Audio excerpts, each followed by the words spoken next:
The words dropped into the silence like a stone breaking the surface of still water. "You're handsome." You know that Jordan Brooks froze mid-motion, a screwdriver still between his fingers. The old garage light he had been repairing gave a soft hum and then flared back to life, glowing steady for the first time in months. He blinked, raising his eyes toward the doorway. She was standing there. Clara Whitmore. 32 tall, with the kind of elegance that didn't need effort. She leaned lightly against the frame arms, crossed her bare feet, brushing the hardwood floor. Her eyes studied him, curious, steady, not playful, not coy. Jordan's throat tightened. He had heard compliments before, usually tossed out in passing. But this was different. There was no teasing in her tone, no flirtation. It was plain, direct, almost like she was naming a fact instead of offering praise. Thanks," he managed, voice caught between suspicion and surprise. Clara didn't move. She didn't smile wide or tilt her head to soften the tension. She just looked at him as if she were trying to place him in a world where he didn't quite belong. Jordan wiped his hands on the rag hanging from his belt and stepped back from the wall switch. Loose ground connection, he explained, his voice calmer, now clinging to the safety of technical words. Old wiring. I tightened the terminal and added a stabilizer. Shouldn't give you trouble again. She nodded, once thoughtful. You always explain things that clearly he hesitated. I figure if it's someone's home, they deserve to know what's going on. Something flickered across her face, a small approving smile that lasted only a second. And then the silence returned.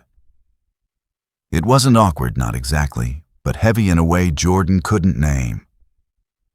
Clara shifted and stepped farther into the room, her dress catching the light. Do you have time for lunch? Jordan blinked at her, caught off guard again. Lunch, there's a place 2 blocks down. They do a smoked turkey club better than anyone. My treat.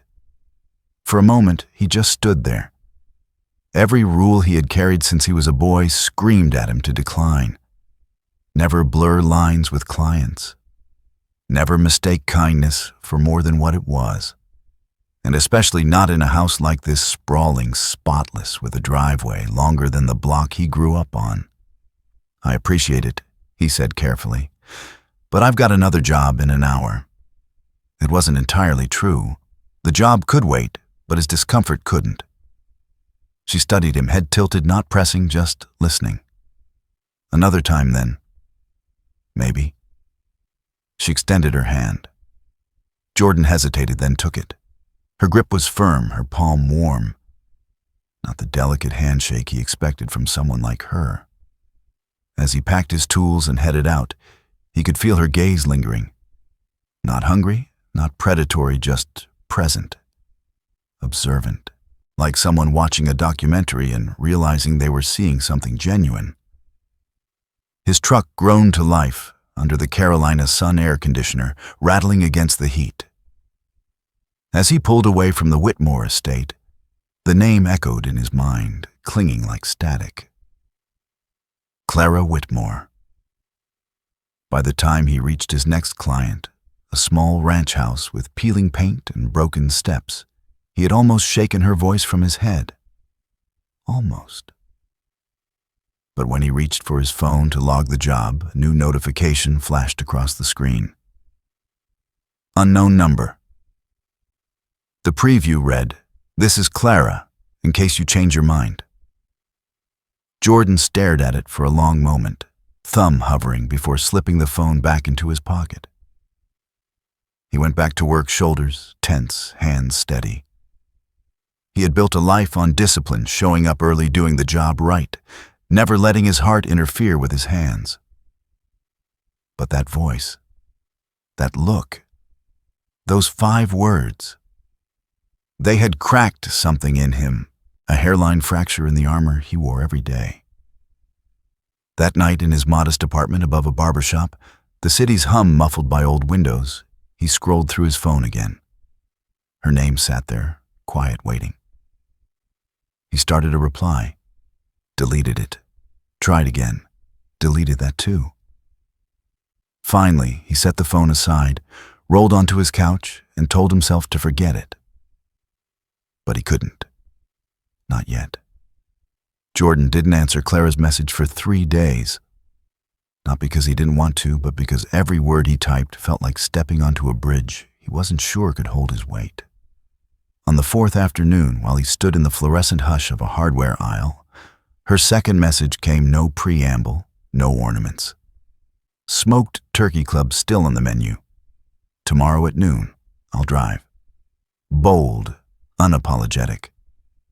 The kind of invitation that felt less like a test and more like a hand extended across a divide. He typed, "Okay." Drop a pin and hit send before the doubt could climb back up his throat. Saturday arrived with a clean sun and a wind that moved like a soft broom through the streets. Jordan waited outside a small shop off 4th, dressed in a pressed gray button-up and dark jeans that made him feel visible in a way he wasn't used to. At 12:02, a silver coupe slid in quiet as a secret. Clara stepped out barefoot again, and the detail that kept surprising him. Blue dress that moved when she breathed hair, pinned in a way that insisted on not trying too hard. "You always show up barefoot?" he asked, half a smile on his face. "Only when I'm trying to keep things real," she said, as if that were an answer to a much larger question. They drove with the windows cracked and no music, the wind doing the talking. The city thinned into old churches and patient pines. Clara turned off onto a gravel lane that ended in a clearing by a small river, a picnic table tucked beneath an old oak whose roots buckled the ground like knuckles. She spread a paper bag between them 2 sandwiches, chips, napkins folded with a care that felt domestic and accidental. For a while they didn't talk. There was the sound of the river and the sound of them chewing, and the space between those sounds like a third presence. "Do you think I'm weird?" Clara asked finally. Jordan looked up startled. "When I asked a stranger to lunch and drove him to the woods," she said, smiling without asking permission to. "You're not weird," he said. "You're unexpected." She tasted the word and let it sit. "Is that a compliment? It is if you've spent a lot of your life being ignored." A breeze lifted the oak leaves and put the sun in motion. They traded small things, first test stones across water. Favorite snack, worst injury, the dumbest thing they'd done for $5. Then Clara said her grandmother used to bring her here when the world got loud that the river could wash off anything people made you carry. "Smart woman," Jordan said, watching the water comb itself over stones. She was, Clara said, and the past tense hung between them with just enough sadness to be honest. Jordan didn't feel it. He had learned that silence like copper wire only carried power when it was clean. "What do you like about me?" Clara asked later, picking turkey from her teeth with a folded corner of napkin. Jordan laughed because it sounded like a trap a lesser man might fall into. "Cheap labor," he said, and her laugh came bright and easy. Then he let the joke fall away. "You ask questions like you're not afraid of the answers," he said. "Most people only ask what confirms what they already think." She looked at him as if he'd told her the weather inside her chest.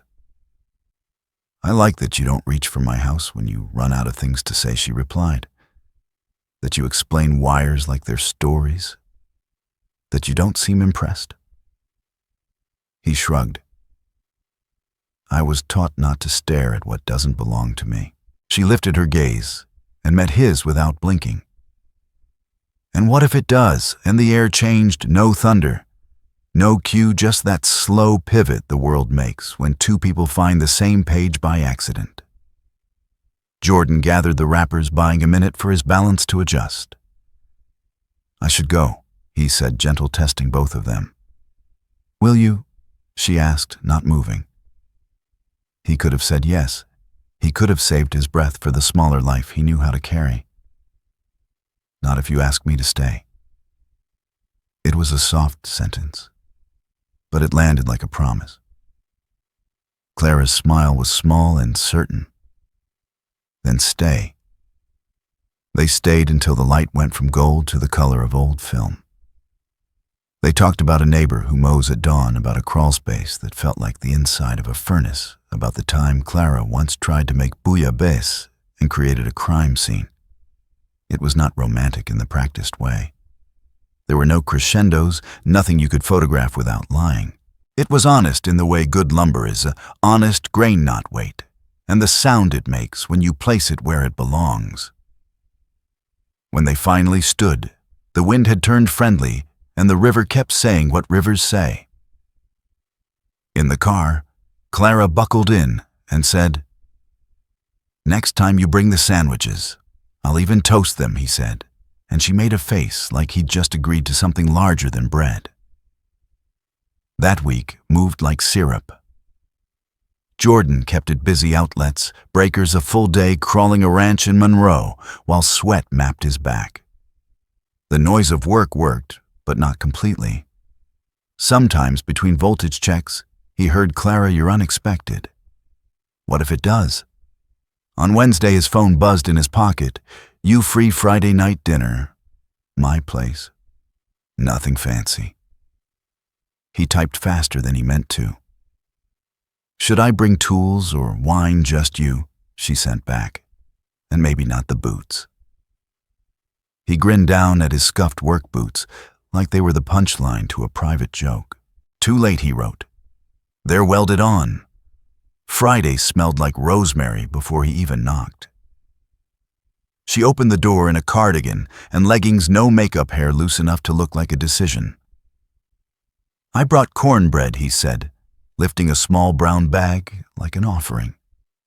"Store-bought. But I warmed it."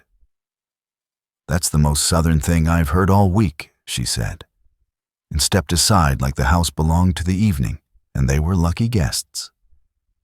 Dinner was salmon and bright vegetables candles, short enough to show they had burned before an R&B playlist, at a volume that knew not to try too hard.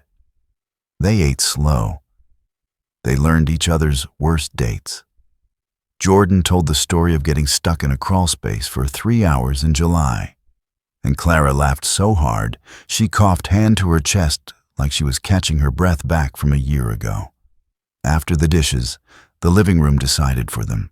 Clara tucked into the corner of a couch big enough to be a conversation, and Jordan sat at the other end, the way a respectful man sits in a church pew he doesn't own. "You don't have to be polite," she said without looking away. "I wasn't raised to slouch in a woman's house," he answered. And she rolled her eyes in a way that felt like an invitation. "You're allowed to be comfortable, especially here."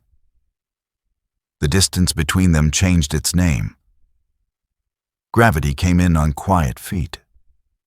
Outside, somewhere down the block, a dog barked once and decided against it. "You ever wonder what people say about us?" she asked, the pronoun landing softly and loudly at the same time. "Probably a lot," he said. "Probably none of it good." She nodded, eyes wandering toward the window, where their reflections almost met. "My world is loud," she said. "Noise dressed as opinion, appearances dressed as morals." "I don't aim to be invisible," Jordan replied. "But I don't ask permission either." She looked back at him with something like relief. "That's the part that scares them." He held her gaze. "What about you?"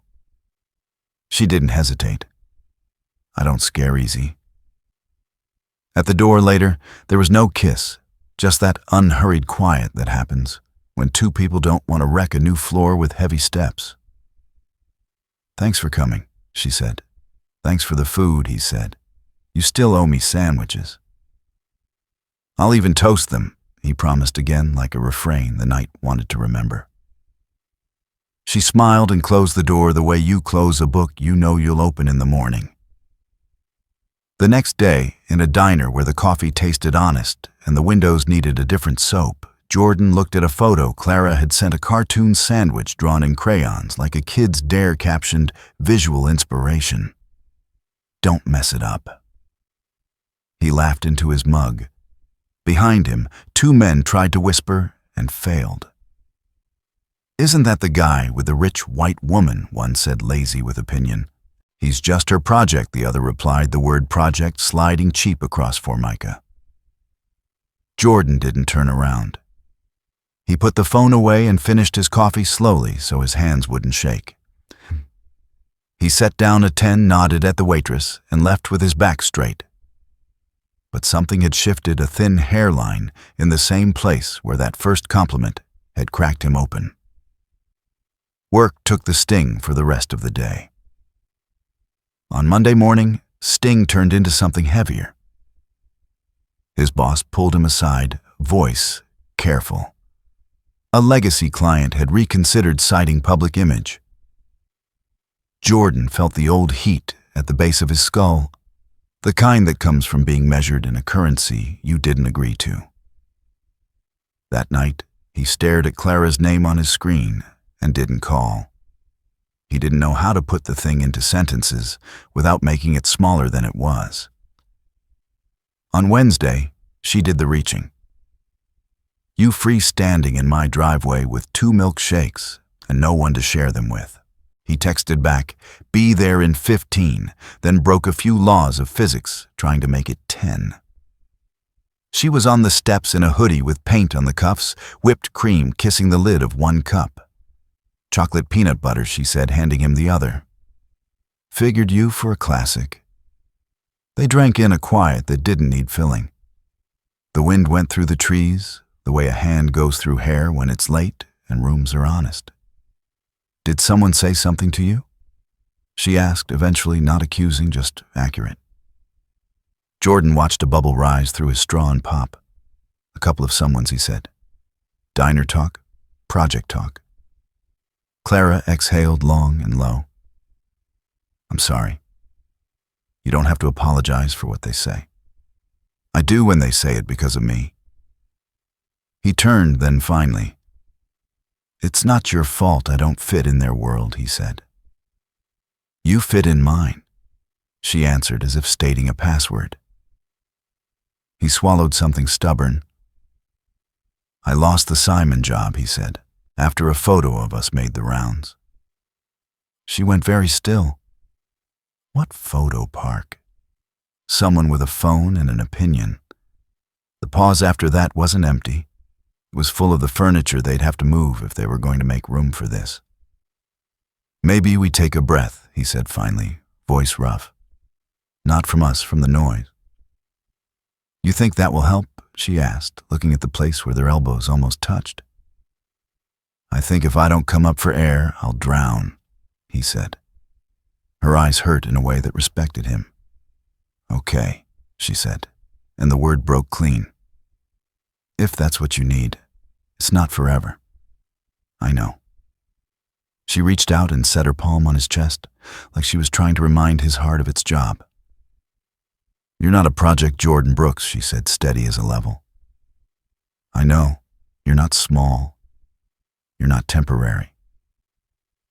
He met her eyes and let the truth stand on its own legs.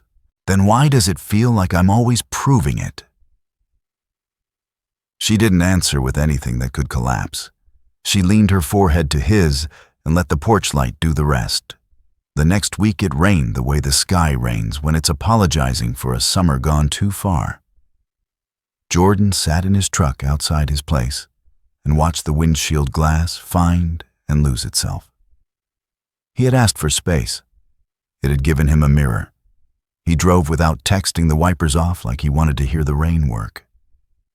Clara answered the door in another paint-scarred hoodie sleeves, shoved up like she'd been arguing with a canvas. The house smelled like acrylic and coffee, the perfume of people who make things. "Therapy," she said, when he nodded toward an unfinished piece that looked like a storm swallowing a skyline. He sat on the floor opposite her, each of them a window for the other. "I didn't come to dig up the past," he said. "Then why did you come?" Because I don't want to be the man who leaves when it gets hard, he said, and the room measured that sentence and found it level. And because this, whatever it is, doesn't feel like noise anymore. Then what is it, she asked. Real, he said. Rare. Terrifying. Same, she whispered, and it sounded like a vow two people can keep without writing it down. She brought him a slim folder, then printouts of screenshots, cropped photos, small cruelties with loud fonts. He turned each page like it might bleed. You should have told me, he said. I didn't want to scare you off, she answered. He almost smiled. You think I scare easy? You asked for space, she said. And he didn't argue with the accuracy. He closed the folder and set it aside like a thing you burn later. I thought distance would protect us, he said. Turns out there's no safe distance from them. No, Clara agreed, moving to sit beside him so their knees found each other. But there is strength in being close. He laced his fingers with hers like a blueprint overlays a finished room. I'm here, he said. And I'm not hiding. I can't promise it'll get easier, she said. I don't want easier, he replied. I want true. The rain put a hand on the windows and blessed the moment. By the time he left, the street smelled like electricity and wet leaves. He stepped onto the porch and looked at the light over the door, a bulb he'd replaced the first day he met her now, burning steady. He thought about wires and current and the strange grace of a circuit closed. He thought about how some lights are not a statement, but a fact. He thought about how you don't have to announce a house is a home. You just keep turning on the right switches until it feels that way. He texted her from the truck. Next time my sandwiches. Toasted. The typing bubble came back fast. I'll bring the napkins, the nice ones. The days that followed should have felt steady, but instead every hour carried a different kind of weight. Jordan kept working, rewiring kitchens, replacing breakers, crawling through dusty attics, but in every job there was now an echo. A reminder that someone had seen him in places he wasn't supposed to stand. A diner whisper here, a sideways glance there. At first, it was small enough to ignore. But small things, when repeated, become walls. By Tuesday morning, his boss called him aside, voice flat and professional, but with a hesitation Jordan didn't miss. Simon's estate pulled their contract, the man said. No reason on paper, but they mentioned public image. Jordan felt the words like a shove in the chest. He wanted to argue, to demand evidence, to point at the hours he had sweated into their circuits. But what good was proof in a world where perception outran fact? I haven't done anything but my job, he said, jaw tight. His boss nodded, uneasy. Let's keep it that way. The meeting ended, but the bruise stayed. That night, Jordan sat on the edge of his bed, phone glowing in his hand. Clara's name pulsed on the screen like a heartbeat he couldn't match. He thought about telling her about the whispers and the account he'd lost, the way the air seemed to grow colder in rooms he used to feel welcome in. But he didn't call. He didn't want his burdens to feel like accusations. Instead, he pressed the phone face down on the table and tried to sleep. Sleep never came. Clara called him first. Her voice was soft, but edged with something certain. You free, she asked. He tried to joke. Define free. She didn't laugh. I'm sitting in my driveway with 2 milkshakes and no one to drink the second one. He smiled despite himself. You bought 2 on purpose, didn't you? No comment. Just come over. He did faster than he meant to. She was waiting on the steps, barefoot in an oversized hoodie, the kind that told him she'd been painting again. She handed him the cup. Chocolate peanut butter. Figured you for a classic. They sat in silent straws, catching the hum of the summer night. It was calm until she broke it. Someone said something to you. she whispered. I can feel it. He didn't deny it. Some guys at a diner. They called me your project. The words came out heavier than he intended. Clara's eyes hardened. I'm sorry. You don't need to apologize for them. I do when they say it because of me. He turned to her, finally meeting her gaze. It's not your fault I don't fit their world. Her jaw tightened. You fit in mine. And that's the only one I care about.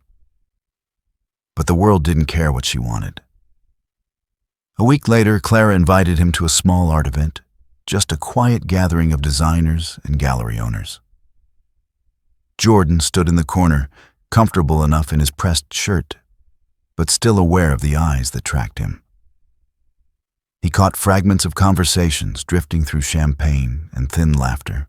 Is that him? She always did like making statements.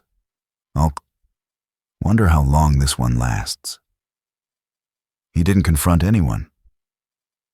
He just smiled when Clara looked his way, steadying himself against the certainty in her eyes.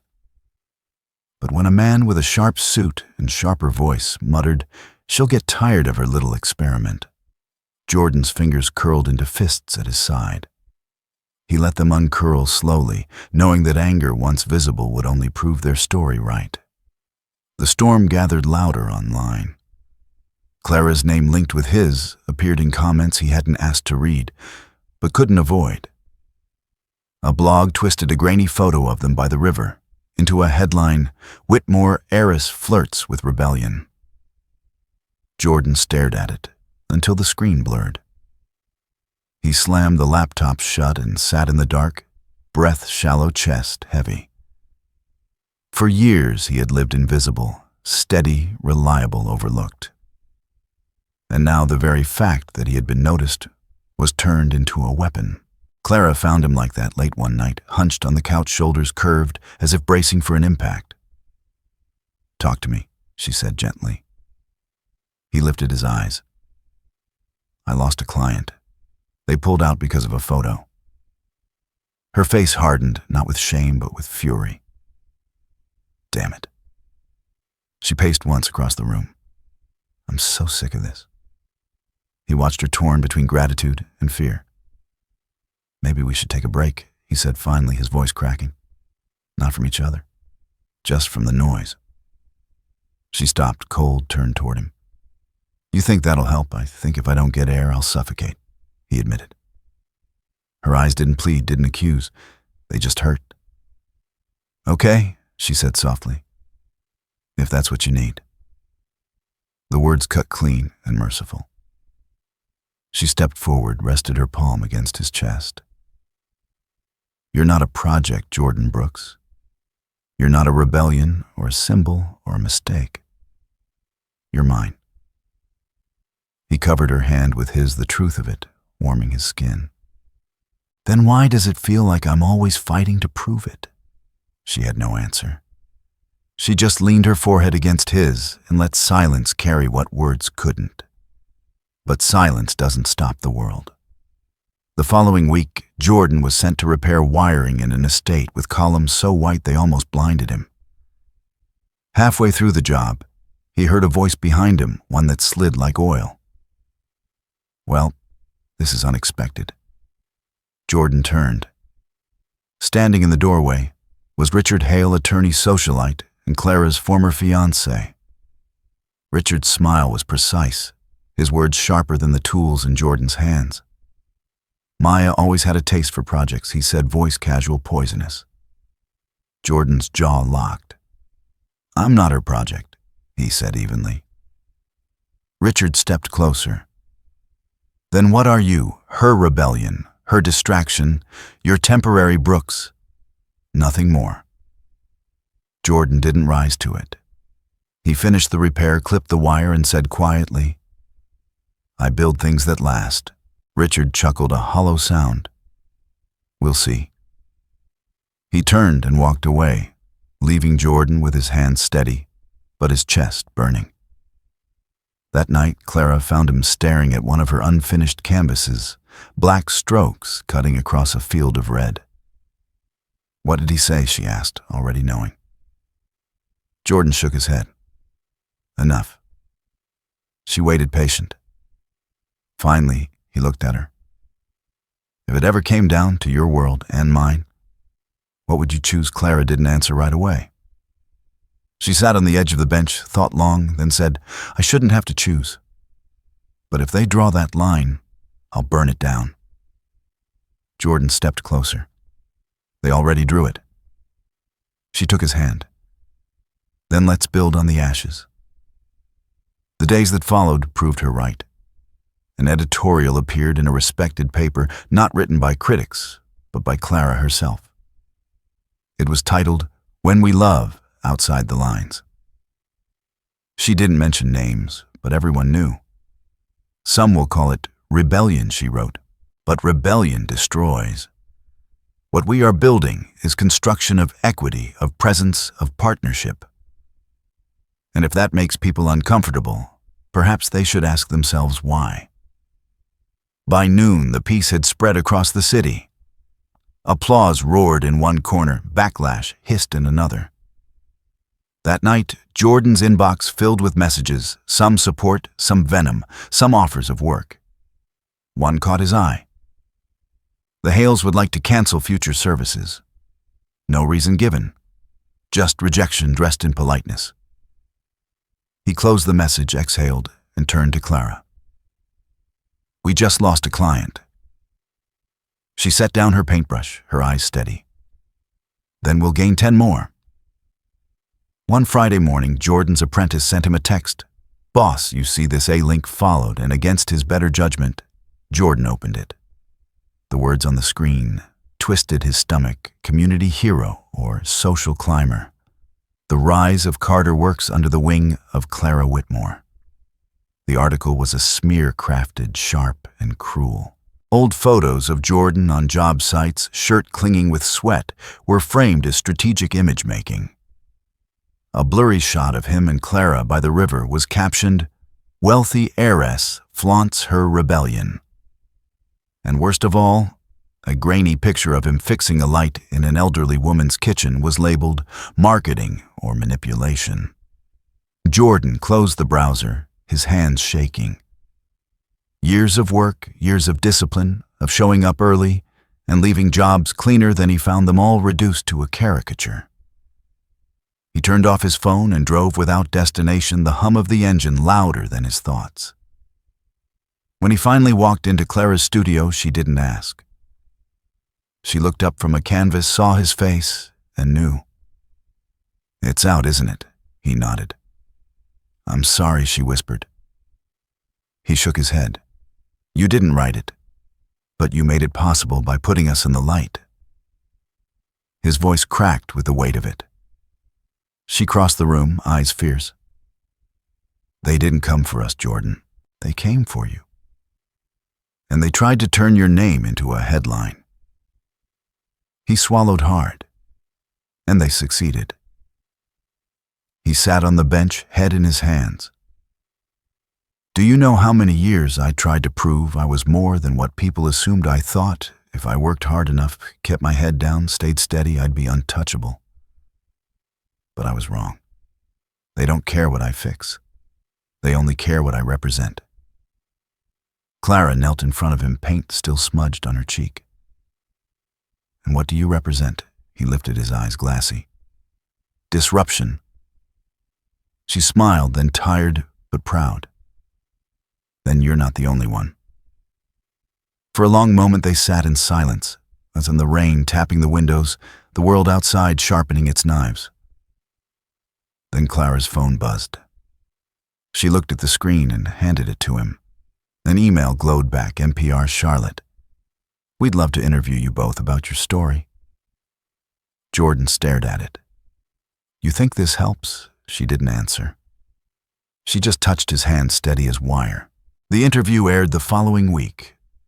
15 minutes of quiet honesty broadcast into living rooms and car radios across the city. Jordan spoke plainly.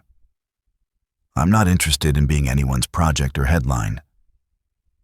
I just want to build things that don't fall apart in storms. and I found someone who carries the same blueprint. When the host asked Clara what it meant to love outside the lines, she said softly, "Rebellion destroys. But what we have, it builds." The backlash didn't vanish, but the applause grew louder. Letters came in, some written by hand on lined paper. Elderly clients thanking Jordan for showing up when no one else would. A woman who said her teenage son listened and cried for the first time in months. The tide didn't erase the storm, but it shifted the current. Not everyone accepted it. A week later, Jordan was called to a sprawling estate in Myers Park. The chandelier flickered like a heartbeat above him as he worked. He didn't notice the figure in the doorway until the voice cut through. "Well, this is unexpected." Jordan turned. Richard Hale leaned against the frame, his suit tailored sharp enough to cut. Clara's ex-fiancé, the man her world had once insisted was the right choice. Richard's smile was polished, his eyes cold. "I didn't realize you moonlighted as an electrician," Richard said. Jordan didn't flinch. "I own the business." Richard chuckled, stepping closer. "Clara always had a taste for unconventional projects. You're her latest, her rebellion with boots and calloused hands." Jordan clipped a wire jaw tight, but voice steady. "I'm not her project." Richard tilted his head, condescension dripping from every syllable. "Then what are you? A statement, a distraction? You're temporary Brooks. And deep down, you know it." Jordan met his eyes unblinking. "I build things that last, including myself." Richard smirked, but his laugh was hollow. "We'll see how long that lasts when novelty fades." He turned and walked away, leaving Jordan with steady hands, but fire in his chest.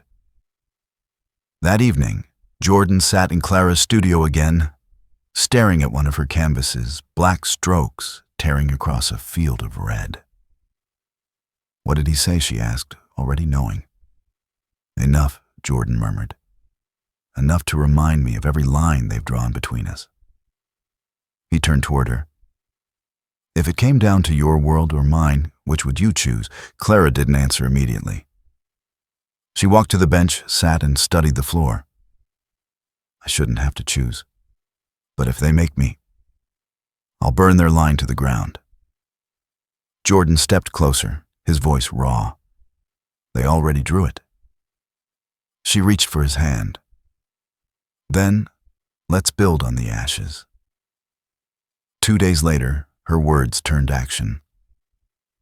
Clara wrote an open letter to the city's paper. She didn't mention names, but everyone knew. "What we are building is not rebellion. It is construction of equity, of presence, of partnership.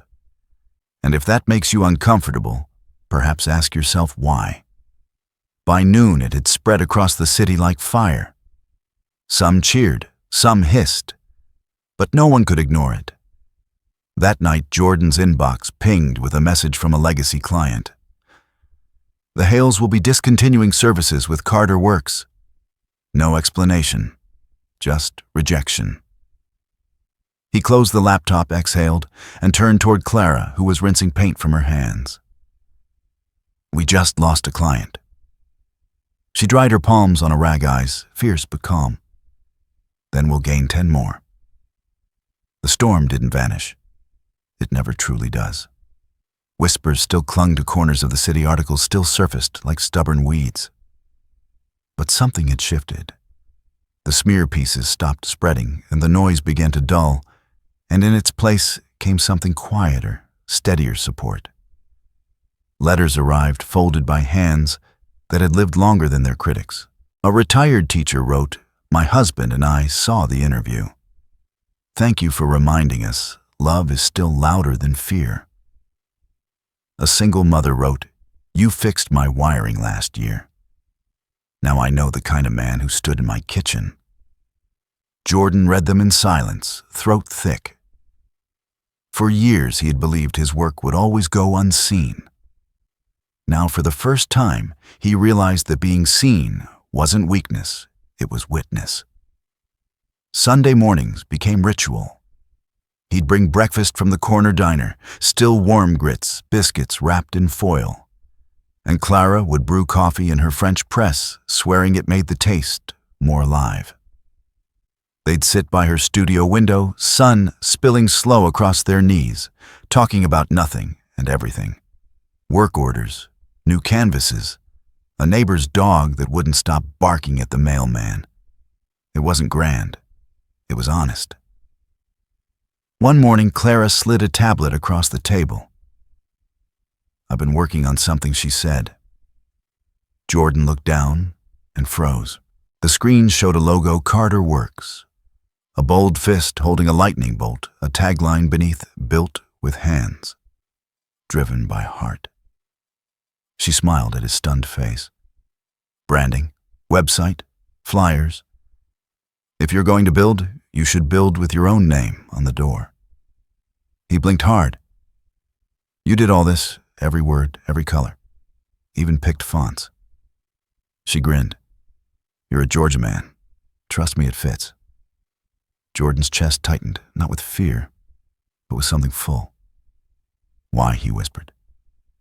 "Because when I see something worth investing in, I don't wait for permission," Clara said softly.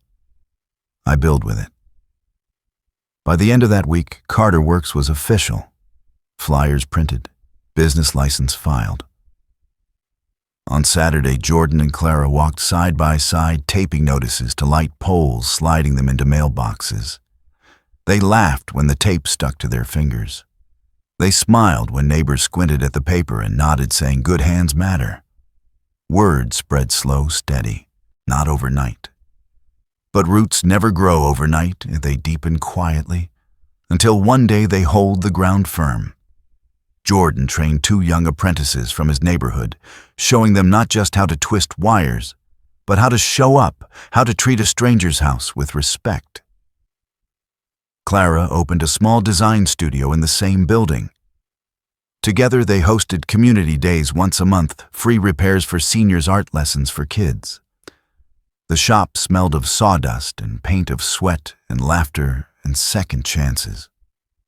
The whispers didn't stop, but they no longer mattered. They weren't louder than the lives being changed inside those walls. Months later, Jordan unlocked the door to a modest 2-story house on Belmont Avenue. White siding, a red door, a cracked driveway, but it was theirs. He stepped inside, heard the creak of floors that hadn't learned their rhythm yet, saw sunlight pour across wood that felt like a promise. Clara was in the back room, barefoot as always, pencil tracing faint lines across a blank wall. "What are you doing?" he asked. She turned, eyes glowing. "Planning a mural." "Of what I don't know yet," she smiled. "But I think it starts with hands." He walked over, kissed her temple, and whispered, "This still feels wild." "It's not wild." Clara said, her voice steady. "It's earned." 2 weeks later came the dedication, not for their house, but for the shop. They had renamed it the Whitmore and Brooks Studio, a place where wires and colors lived side by side. One side held tools and electrical diagrams, the other canvases and easels. In the middle, community tables where kids came on Saturdays, laughter mixing with the hum of a soldering iron. That day, neighbors filled the space. Old clients, new friends, even Jordan's apprentices' families. An elderly woman brought pound cake wrapped in wax paper, saying, "Good hands deserve good food." Clara stood at the front, holding no notes, speaking from the marrow. There's a difference between being given something and being trusted to build it. This space didn't fall into our laps. We laid every plank, painted every wall, and we built it knowing there would be days when the world would ask us to choose between love and peace, between truth and safety. And we chose each other. We will keep choosing. Applause rolled soft but real.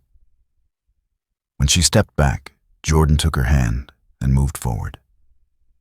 His voice was steady, plain, but it carried. For most of my life, I thought the only thing I'd ever own was a toolbox. Turns out, I get to own something heavier. Hope.